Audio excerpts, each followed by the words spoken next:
இன்னைக்கு சிம்பிளான ஒரு டிஷ் பண்ணிக்கலாங்க.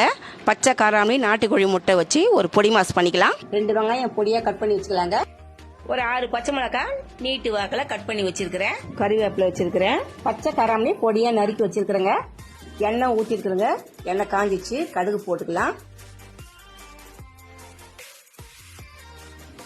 கடுகு பொரிஞ்சிச்சுங்க. கடலைப்பருப்பு, உளுத்தம்பருப்பு, சீரகம், பருப்பு சேவுக்கிட்டங்க.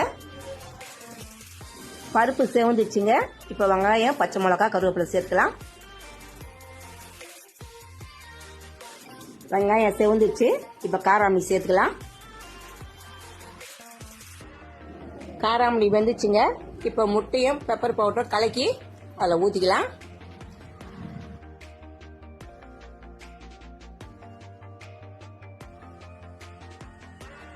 இப்போ தட்டு திறந்து கலக்கி விட்டுக்கலாம். பொடி மாஸ் ரெடிங்க.